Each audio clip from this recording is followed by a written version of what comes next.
Wala mo pa agad? Okay lang. Next. Kasi dito ron na na. Hindi. Okay lang. Para lang makita lang natin. Sobrang ba nakikita nga natin kung ano yung medyo... Sige. Okay, go!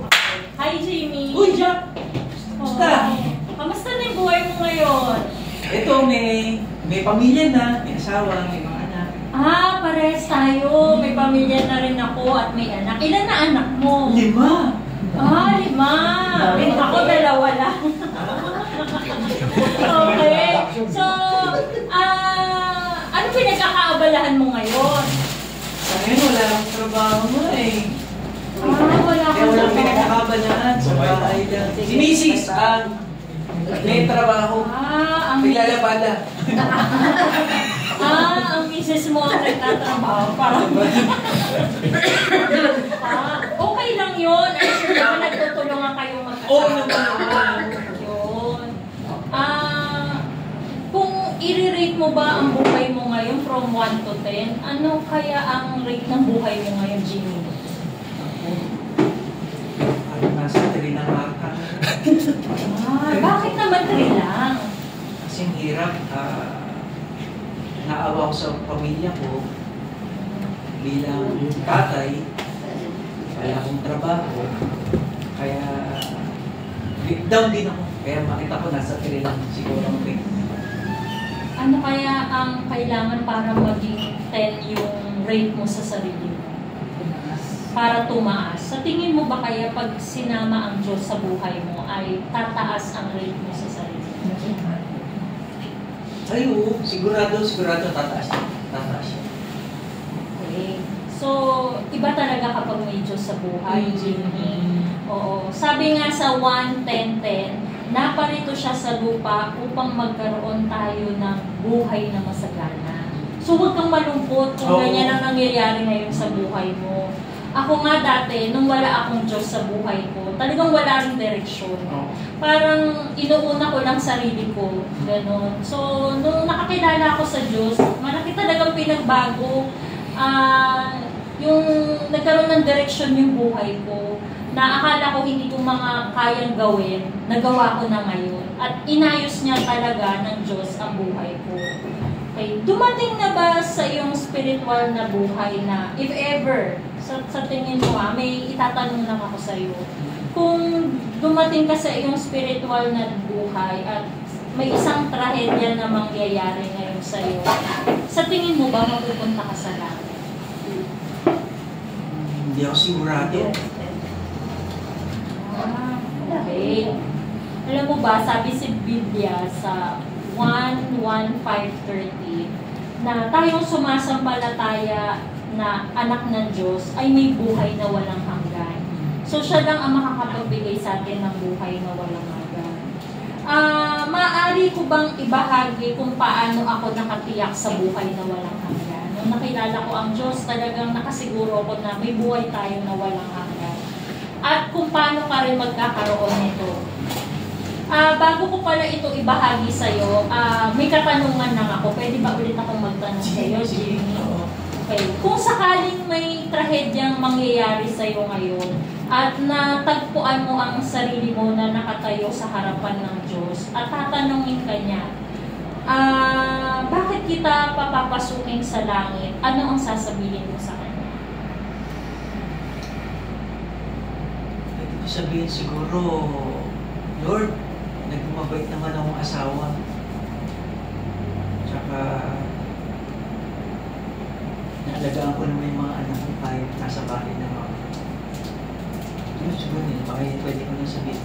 Salamat sa pagbahagi mo. Dahil sa narinig kong kasagutan mo, talagang gusto kong ibahagi sa iyo ang pinakamagandang balita na at ang magandang balitang ito na ang biyaya o ang ating buhay, buhay na walang hanggan ay isang libreng regalo.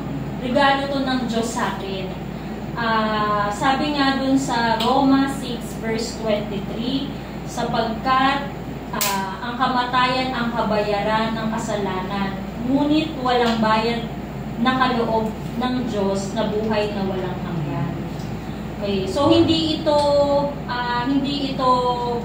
pagpagalan at hindi tayo karapat-dapat dito sa buhay na walang hanggan na binigay niya sa atin. Itong regalo nito. At sabi naman sa Efesyo 2 verse 8 to 9, sapagkat dahil sa kagandahang loob ng Diyos, kayo ay naligtas sa pamamagitan ng pananampalataya. Okay. So, bakit hindi natin kaya makakamit ang buhay na walang hanggan sa tingin mo? Ano na tita sa tao? Nandito na po sa paglipat. May idea ko ba kung bakit hindi makakamit ang buhay na walang hanggan? Siguro dahil may kasalanan. Tama ka dyan, Jimmy. So, ang tao kasi ay makasalanan. Tayo ay mga makasalanan. Sabi nga doon sa Roma 3 verse 23,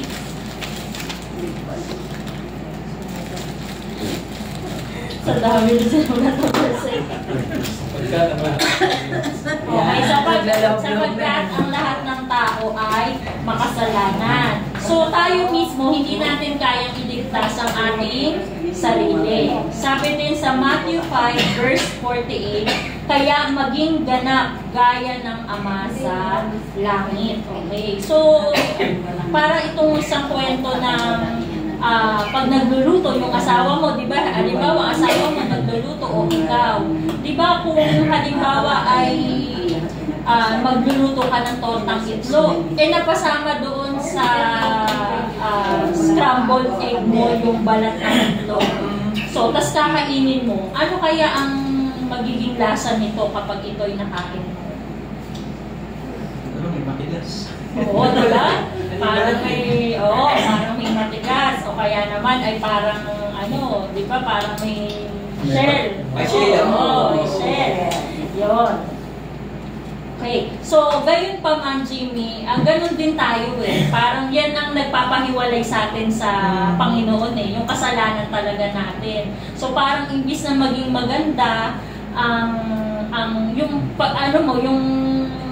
yung pagkain mo doon sa tortang itlog, ay dahil nakain mo yung shell, ang nangyayari minsan, ito yung nagpapapangit ng lasa ng pagkain. So, ganun din naman sa relasyon natin. At gayon pa man, sa kabila ng kasalanan, ang Diyos ay mahabagin.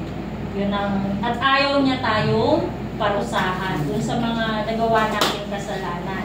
Sabi nga dun sa 1148b, ang hindi umiibig ay hindi kumikilala sa Diyos sapagkat ang Diyos ay pag-ibig. So, excuse lang ka. Pastor, ano nga lang natin, yung paggamit ng omelette. Kasi baka kailangan si Jack. Ang ano kasi doon, yung illustration ng omelette. Yung kasalanan, kumbaga medyo lagyan mo siya ng emphasis para mas lalo maging maliwanag. Yung illustration niya. Parang katulad sa buhay Okay. natin, sa tingin natin mukhang maganda, pero may nagagawa na kayong kasalanan. Sa isip, sa salita, sa gawa. Kung titingnan natin buhay natin, as if mukhang masunurin tayo, pero hindi pa rin tayo patanggap-tanggap sa Panginoon. So, sa tulad itong itlog na to, marami yung buo. Isa lang yung sila, pero hindi nakatanggap-tanggap para kainin. So, ganun din yung buhay natin. Sa Panginoon, meron tayong nagalawang kasalanan. Out of 10, 8 maganda, 2 hindi. Hindi pa rin ito katanggap-tanggap. Kasi ang God natin ay perfect. So, parang medyo emphasis doon sa omelette. Inara-right after ko na kasi para Opo. Sige, ano po? Sa tuloy ka na omelette Sa omelette po ba? sorry pa sa ganyan ako. Pero may nag-demo teaching sa amin. Sobra tayo sa kapit. Nila-right ang agad kami kaya nagkakaroon Kaya ng may tapos na. correction. Hindi pa. May kaya naman tapos na. Hindi, tuloy mo na. So, So, tuloy na, okay na. Sige. ang Diyos ay mahabagin at ayaw niya tayong parusahan. Sabi nga sa 1:148b, ang Diyos ay pag-ibig. Okay, so ngunit makatarungan ang Diyos at dapat tayong parusahan dahil sa ating mga kasalanan. Sabi nga rin sa Exodus 34 verse 7b, tinutupad ko ang pangakong maging sa libo-libo at patuloy kong pinapatawad ang kanilang kasalanan. So, ang Diyos ay nagpapatawad sa mga nagagawa nating kasalanan. Okay. So, kay kwento ko pa rin dito yung sa bangko.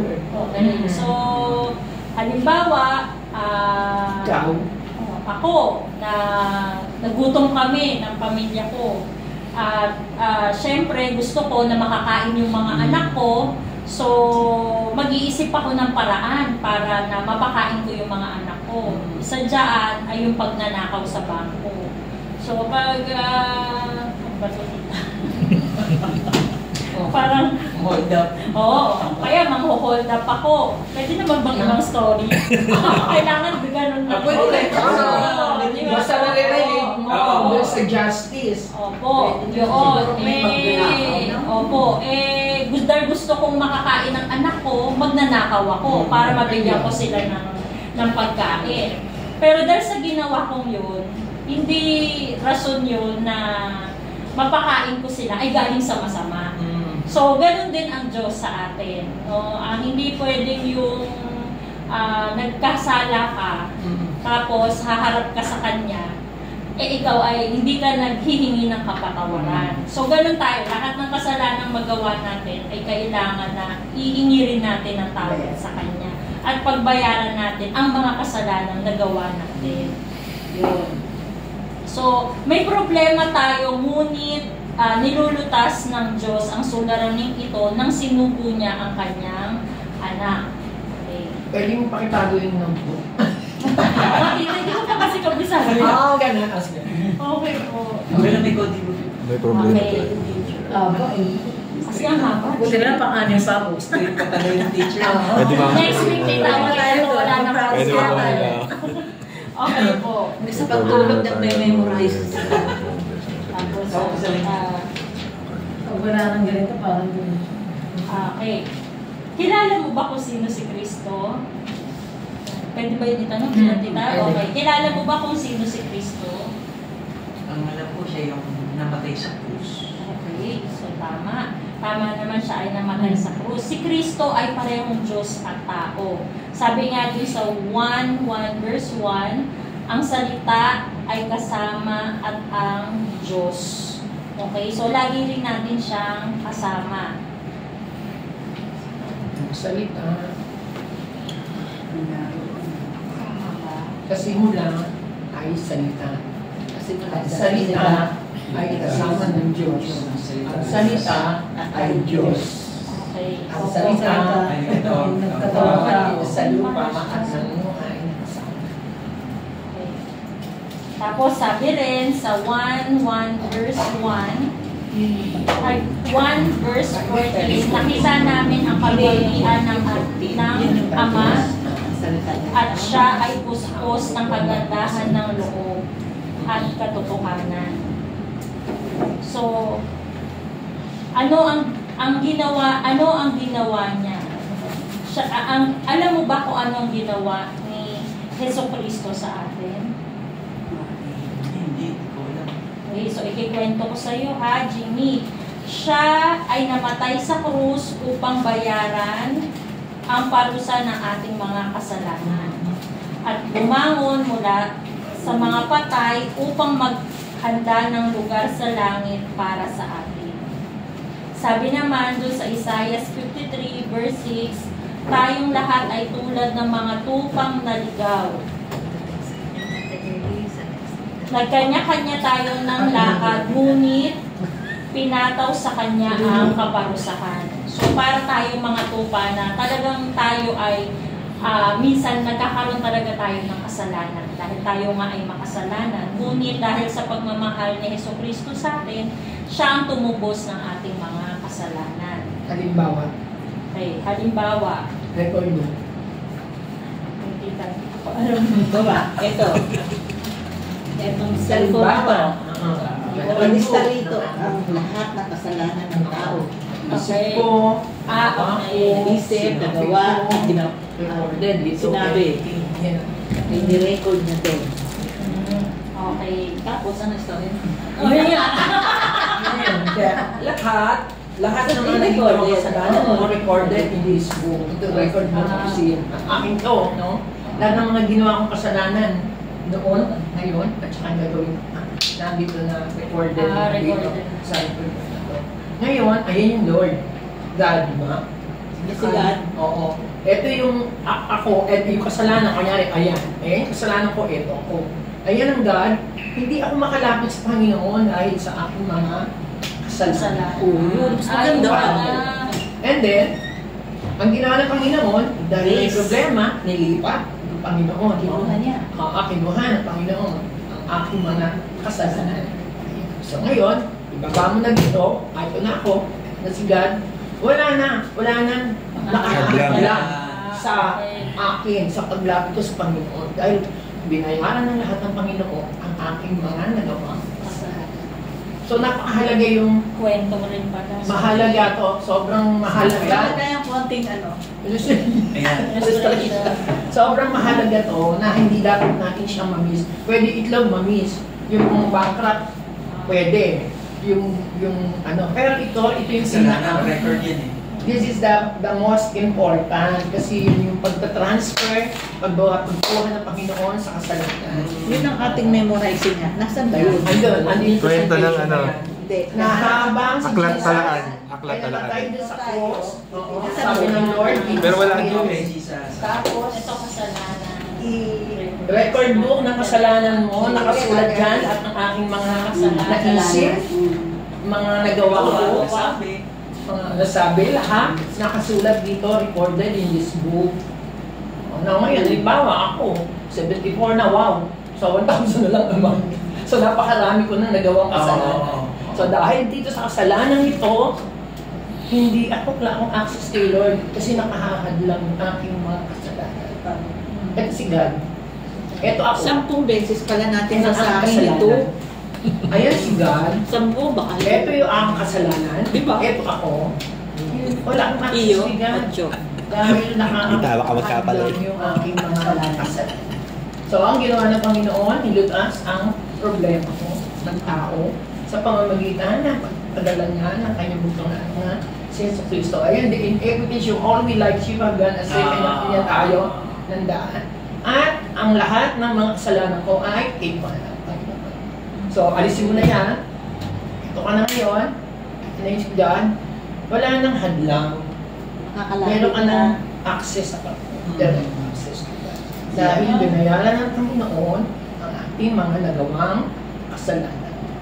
So, yun ka na ngayon. So, mahalaga yan.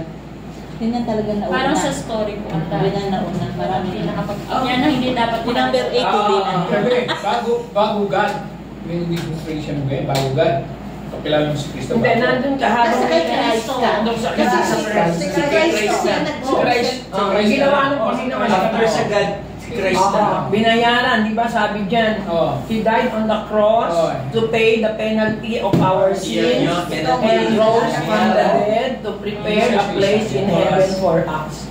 So, sasabihin niyo pa nga dun eh, so while Jesus is dying on the cross, sabi ni Jesus, it is finished. So, ibig sabihin, bayad na. Bayad na. Ang ating mga kasalanan. Past, future, and present. Yun. Past, present. Ano yun? So, yun yung pinakamahalaga. Kahit din sa Ephesians, yung mahalaga din dito yung sabihin natin, biyaya lang ng Lord, not from your works.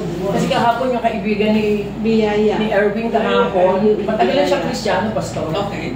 And sumagot siya, not sure siya kung pupunta sa langit. And then, ang sabi naman niya, tinanggap na Kapit daw bahay si mo dito. Jesus Christ. Okay, Oh, okay. God, diba? Okay. Not sure, pero tinanggap na niya si Jesus as Lord and Savior.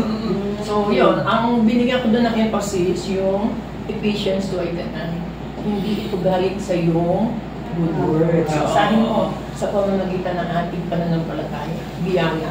So, doon, nalipanagan siya. Kasi, akala niya, hindi pa raw siya kasi, una, hindi siya nagsisimba na. Kaya pala. Pangalawa, sabi niya, hindi siya nakakasunod sa Panginoon. Kaya although tinanggap na daw niya si Jesus as Lord and Savior, hindi pa rin. Sorry ah. Paatinin nyo rin ito at para luminaw sa kanya. Ayun na nga po, sorry, i-invite ko nga. Ayun din. Kaso pag Sunday daw, ay May bike siya. hindi, ano siya, ano ba yan, nasa lying in sa San Pedro. Ah, may Sa taas. Doc, Nurse. Nurse pa. Sa Nara Hospital. Yung nagpunta hapon kay Erwin eh, wala akong magawa eh. Pasusunod pag meron tayong mga Nilapitan ko. Kala ko kasi masisharean ko. Ayun pala, matagal na rin siya Krista. Sige, sorry to interrupt. Eh, kasi, doon kasi ang Alam learn. ka tapusin mo na.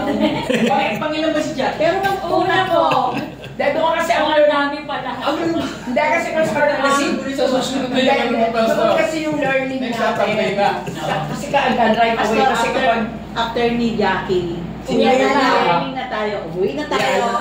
Susunod, lahat po kami may prepare. Kasi hindi, next Saturday, wala tayong next Saturday Kasi Ay, meron wala. guidebook 5. hindi, gagawin na natin. Hindi, other, madami practice. Ang pwede hindi ganito.